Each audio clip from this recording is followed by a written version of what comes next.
Troy Cassar-Daley, good to have you here at noise11.com, and good to see Paul. you at home, Troy. I mean, I've looked at your itinerary. I'm surprised you've been home this year. Oh, Paul, look, this is like a little sanctuary down here where I normally do all my demos down here. And I love doing my interviews and bits and pieces down this way too, because it's just peaceful. And all my rubbish is stacked around the walls here, old guitars and things. And it's nice to be home in between the fires, really. Nice product placement there. Yeah, there you go, mate. My wife loves having me home. There's plenty of jobs to do. I bet. Well, Between the Fires, just as studio albums, 14 down the track, and then there's live albums and there's compilation albums, and then all the other things you've guested on. You must have well and truly been on more than 24 albums by now. Yeah, there's quite a few, and there's a few songs that I've written for different people that make their way around the place as well, which I really love. And, even when Chisel had a best of ages ago, and I had a song on there with Don called HQ 454 Monroe, it was written about a car back in Grafton, and Don needed all the terminologies. I said, I'm your man. So we sat down and started listing off all these incredible car parts that you had to have to make a car go fast. And those sorts of things mean a lot to me as a writer as well. But having something else to say on a record of late is something I didn't think I'd get to for a while, like headlong into some grief. But then after a while, I think, the songs arrive like old friends and family at your door, and all you need to do is let them in. Let's talk about Chisel, because you've been out on the tour with Ian Moss. You're almost like the unofficial Chisel with the amount of song co-writes you've done. Well, and I'll use this as an example. I mean, with Don, not only the Chisel song, This World Alone, Until I Get Over You, Jimmy, Shutting Down This Town, Ian Moss, I'm Going Back, Nullarbor Plain, I think it was Born to Survive. You've done that together. Do you realise that in the Chisel era, before they broke up, in that first era of Cold Chisel, Jimmy only wrote 7 songs. And you've written more songs with members of Chisel than Jimmy wrote in the early days of Chisel.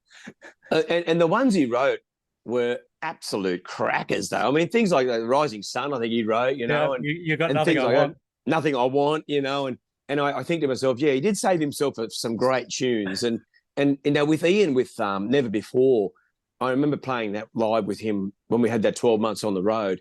And I did feel like a bit of a fan, but I also felt like an honorary member, because I was playing a 6-string banjo on Never Before with him. And he said, it's never going to work. We rehearsed down in the studio here. Yeah. He said, the banjo's never going to work on this song. And by the time we finished playing it once, he went, we've got to play the banjo on Never Before. I love the band so much. I think when I write for them, I always feel like I need to immerse myself in a couple of Chisel tunes before I even sit down with a guitar. So it gets me in the zone to start. Nullarbor Plain was no different to that with Ian here as well. When you go and sit with someone like Don Walker, whose body of work is some of the greatest pieces of music we've ever had in the culture of Australian music, what do you get to add to that? It's a good question too, Paul. Like, sometimes I have to arrive with an idea that's really settled in with Don, because it gives him a chance then to, like a good mechanic, pull things apart and then help you reconstruct it and make it run great. And that's the only way I feel that I can actually take something to Don. I took him like an acoustic idea once, which was like...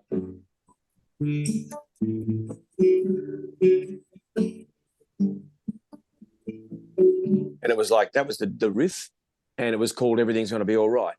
And when I started singing it to him, all I had was a chorus, things can change and things get broken. Still I know that every night you'll be there, the words unspoken, saying everything's gonna be all right. Everything's gonna be all right. And Don sat there listening to me sing that to him at a little cafe in King's Cross. And I had the guitar case open, and he must have looked like some busking gypsies or something there, because he was just watching what I was doing, and then he went really quiet for about half an hour. And I said, Don, if you don't like the idea, mate, honestly, just tell me and we can move on to something else. And he said, no, I've got some ideas. And then he started to just write down these passages of parts of the verses that fell out. It was like watching, you know, a famous artist paint. Ridiculously talented. And he came up with words like, sometimes life seems like a poem coming at you line by line. I read the words, it's like I know them. Everyone is a friend of mine. Wow. I don't know. What else do you say when he spits that out on the paper after 15 long blacks and he looks at a blank page for half an hour and then suddenly he's writing that stuff out. So how does that compare then with working with Don, with working with Jimmy, with working with Ian? Well, they're all very different people, and that's what makes Cold Chisel great.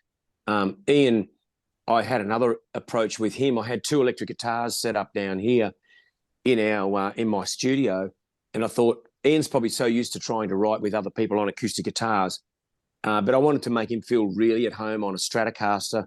So I grabbed a Strat for him and set him up a little set of pedals and one of my favourite little old amps in that corner. And I sat over here at the control thing with another electric, and then we just started to jam on some ideas that we thought would stick. And with Nullarbor playing, it was pretty straight ahead. It was going to be a bit of a balls to the wall strumming rhythm that he loves tempo, Ian. And that's one thing I had to really harness with him as well. And when we wrote South, there was another tune we wrote. He won a golden guitar for that. And it was just a case of I sat there, him on the electric, and I was over here, and I just went. And the lead line I came in with was, well, I've been working on an old bridge. We lost in the last big flood. Doing my time on a drill rig way down in that North Coast mud. And I just started the story like that. I said I had a cousin working on a bridge. He saw a big crane swing past one of his workmates, nearly hit him, and he fell off from just feeling the wind. And Ian just totally got himself engrossed in the story. And that's the way I started with him. With Jimmy, it's a lot quicker. We're writing via text. Sometimes we've written face-to-face. And that was really fast too, because Jimmy has this beautiful imagination for melody. So he'll just rattle off and sing the parts he wants to do. And it's up to us. Myself and Ben Rogers, his son-in-law, wrote a song one night where we were like we were on a wild horse that got away on us, and we just had to hold on for dear life. Yeah. And that was great. But Shutting Down Our Town was different because I think it started out as me reading Jimmy's first book, not realising how he actually survived that childhood, and being able to write about the shutting down of Holden in Elizabeth, where he did a fair bit of his growing up. And just the fact that it was his story, it was no one else's. I delivered it to Jim as a little demo that sort of was like, really dirgy and quite folky. And he and Kev Shirley turned it into this rock anthem, which I could never do. And then they got Bob Clearwater to mix it in America. And that was something else, to hear that song come to life from right here where I wrote it for him, and turn it into something that was just quite epic. I was really proud of how they took it from what it was to what they turned it into. And it became part of the set list too. Yeah. Oh, look, and Jane plays bagpipes on it as well. And it's got this, it's just such a unique song to Jim. I think I didn't realise that even as a person that read his book, and having been a friend of his for such a long time, I just wanted to try and give him, I first started out as a poem, Paul, to be honest. I said, I've got a poem I want to send you that I wrote for you called Shutting Down Our Town after I read your first book. I said, because I just don't know how you came out the other end of that childhood. And he said, well, turn it into a song. And I did. I turned it into a song that night and sent it down to him. And then the rest is sort of history, Wow. I think one of the great things about being as old as we are, Troy, is that there's the people that were before us, but there's a whole lot of people after us as well. So you're in the unique position where Slim Dusty was around when you started, and now yes, people like Emma Donovan at the other side coming up, and you've worked with everyone. Is that like a passing of the torch as it goes, from the Slim era to the Troy era to the Emma era? Well, yes. I think people find it hard to believe that I was friends with Slim, and even at 55, I look back on my short times with Slim at different times when we personally got to sit for a couple of days, like on a big cattle station in Western Australia, or sitting backstage at shows where we get a good couple of hours together before we perform. All Slim wanted to talk about was fishing and nothing to do with music, you know. And it was about how he used to get these beautiful perch in the Macleay River where he grew up. I really hold on to those times and I travel with them. I see pictures on my wall here of Slim and I when I got my first golden guitar given to me by him. And then I really, I don't know, I really feel it's a big reflection on my life to go back to that part, steal a bit of that simplicity of my life and bring it into the today. But then I see Emma come through and then I see the influence of country on her life without her even knowing. It's an influence on her life. And then she realises the gospel aspect of what she does comes from country music. And that would have come from her parents and grandparents. So I feel like I'm well and truly in the middle of all this. But I also snuck in to see a Chisel gig when I was 16 years old and got a little bit drunk and missed the last half of the show. And my uncle made me promise, who was a bouncer, not to drink at the show, but I obviously didn't listen to him. But I was also in the thick of that as well. So I'm in the middle of everything like that age-wise, where I got a chance to see a little bit of that, a little bit of this, but also able to offer something to the younger gen that are coming through, you know. So I'm in a pretty special position, I reckon. Yeah. We're coming up to the 30th anniversary of the first album. That'll be sometime next year, Beyond the Dancing. Are there any plans to commemorate 30 years of recording? We're definitely looking at reissuing it on and redoing a bit of a remaster on vinyl. And that's been something that I wanted to do for a long time. And the 30 years came up way quicker than I thought, Paul, to be honest. And we're also going to do a special show at Tamworth in January, which not only commemorates the 30th anniversary, and we're going to be plucking some key tunes from that particular record and playing them in the show. We also are going to come up with a lot of the tunes that were a part of my set list that formed me as a musician. There's some really old soul songs, some blues, and lots of very traditional country that we're going to put into a show. And we're going to get guests to come on and sing them with me through the whole show. So it's always an event playing in Tamworth, but this in particular, this 30-year anniversary of this record and calling it The Songs That Shape Me is going to be really incredible to be able to reflect. And I think it's going to be a part of my history again. It'll be something to remember. Hopefully in another 20 years' time, I'll look back at that show and go, I'm so glad I got a chance to do that. Because there was the live album, 50 Towns, 50 Songs. Obviously, you can't put 50 songs into a set list.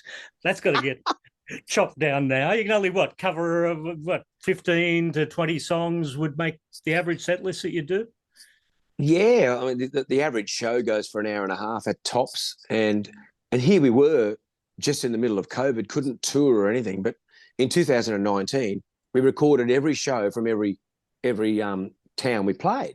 So I don't know why we did it. We just decided we're going to do it for nostalgia, of course, and look back on one day for posterity. And then suddenly my manager said, do you want to drag those songs up and give them to people because we can't tour? And it meant, and I hate listening to myself, Paul, it meant me going back through every show, picking out one song from one town, and it started out as 25 shows, 25 towns. And then there was a version of Bow River that I had that I really loved. We wanted to add that. There was a version of something that my daughter and I did of the Leuven brothers. We wanted to add that. We got to 30 and we rang Sony and said, look, can we just do 50? And we'll just fill this thing full of all these tunes. We did 85 shows in that year with my daughter. Wow. Right around Australia, up into the Kimberley. We went right up into Arnhem Land. I showed her all the country I toured with when I was 20. And we just picked the eyes out of it all, put it together, mastered it up and mixed it and gave it to everyone as a bit of a gift as far as, hey, we can't tour during COVID, but here's where we've been all over Australia with these towns that I mentioned. Like you say, you can only do about 90 minutes. So that's barely covering one song per album plus tracks off the new album. Well, that's right. And so, you know, the depth of stuff on the catalogue it sometimes surprises me actually as to how many songs we have got recorded and how many places we've been. So, you know, I look at it as I don't look at it as an achievement. I look at it as a gift. The whole thing's been a gift to me. So I just love every minute of actually being there and going, I still get to play music for a living, you know, it's a gift. privilege.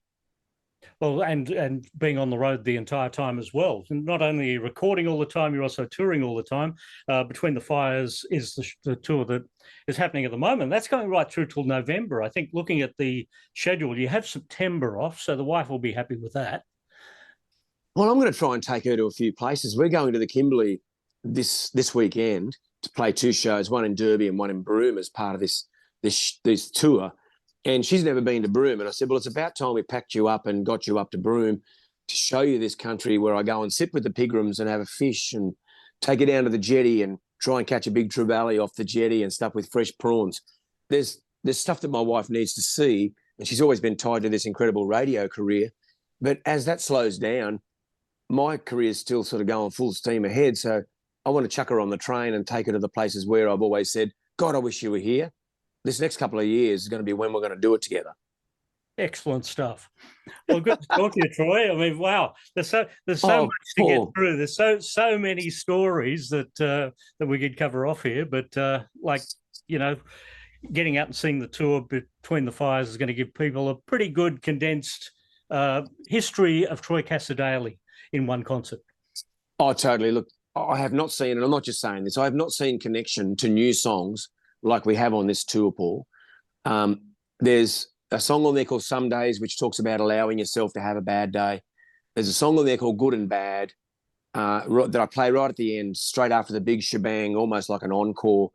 And I ask people to listen and take it home as a gift as well, because it's all about the simplicity of life when you start and how bloody complicated it gets at the other end.